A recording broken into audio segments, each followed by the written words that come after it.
Hi everybody, and welcome to Cooking with Cricket.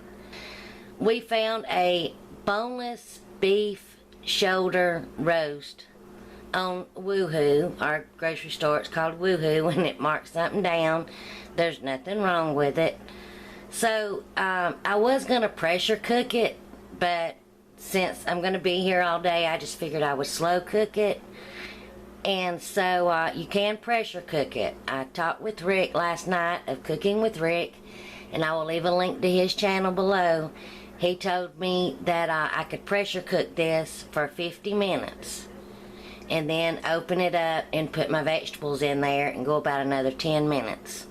So I don't know if y'all know, Rick got me this. It was a wonderful present. I have a video on that.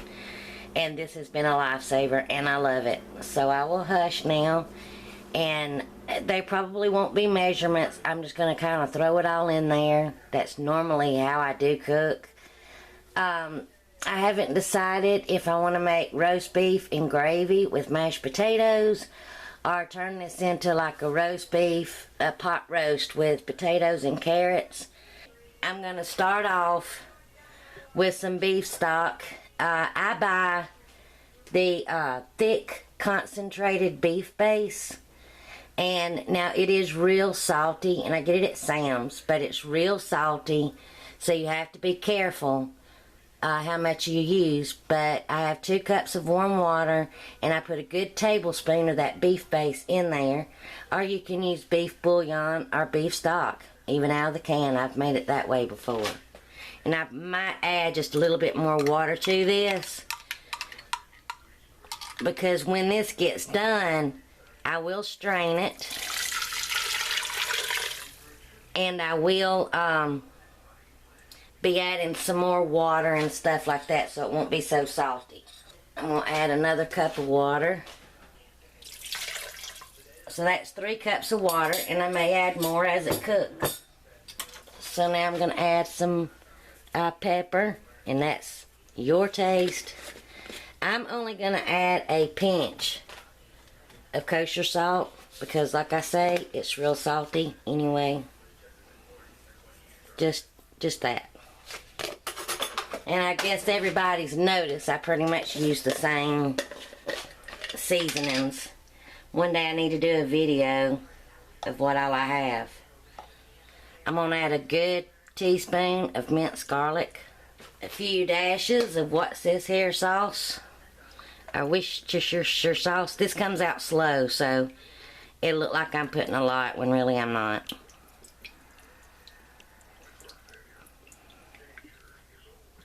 And then if you know me, you know I use very mild hot sauce. There, that's all of that.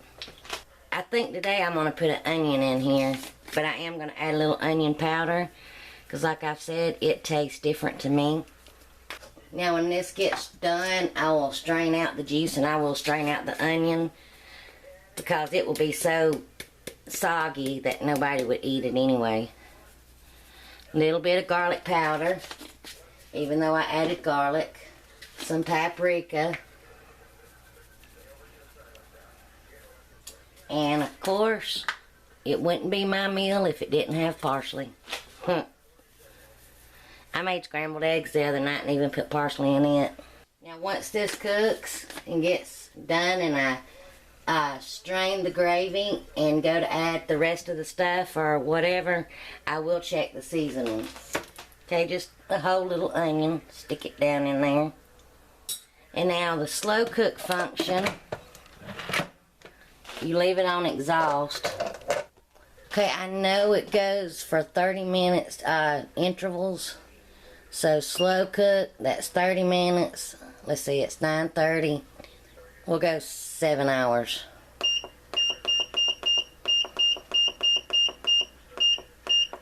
And I will be checking it throughout the day. You know, because it's on the slow cook function, so you can't open it. Just be very careful. And later on I'll decide if it's going to be a roast beef and gravy with mashed potatoes, or if it's going to be a roast with the potatoes and the carrots and stuff like that. Alright, my timer went off. Let me hit cancel. We're gonna open it up, see where we're at.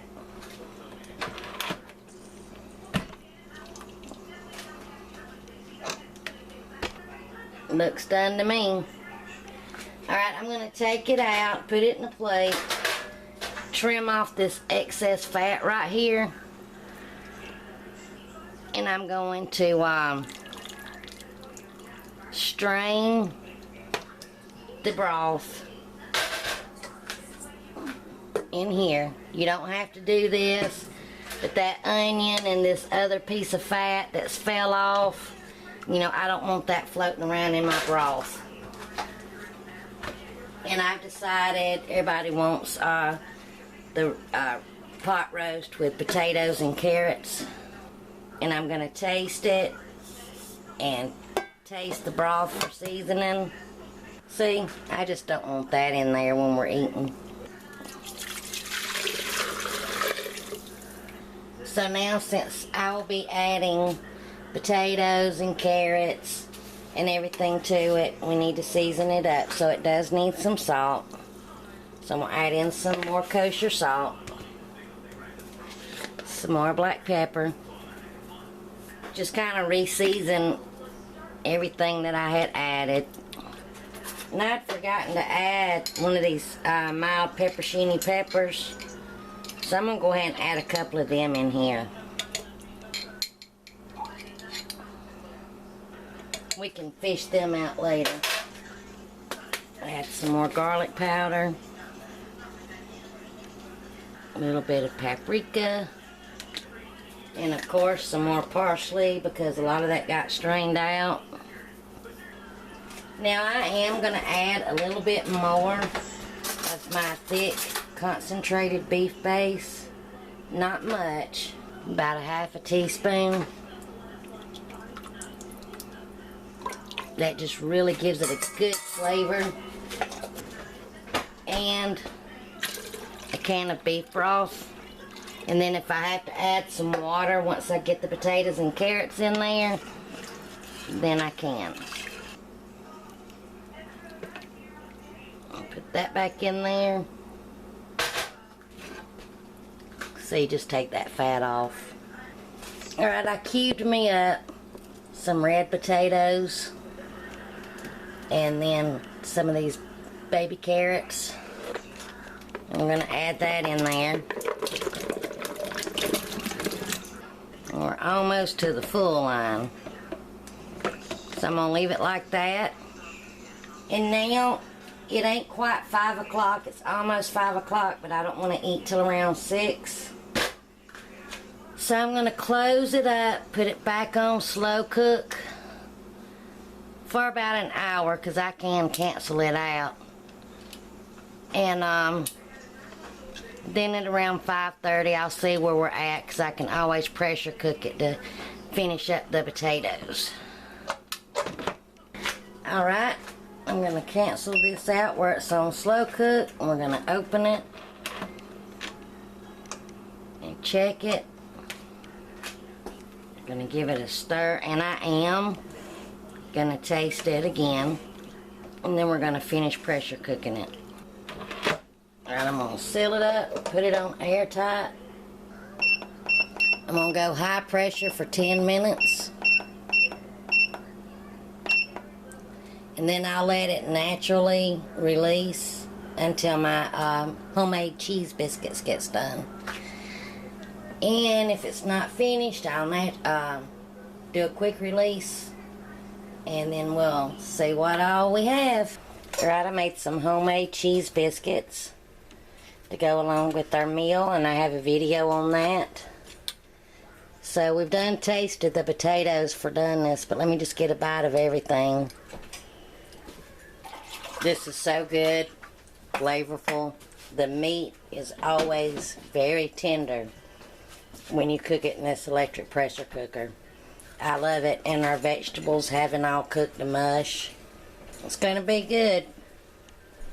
So thanks for coming along with me as I threw this dinner together. I hope y'all have a great and blessed day.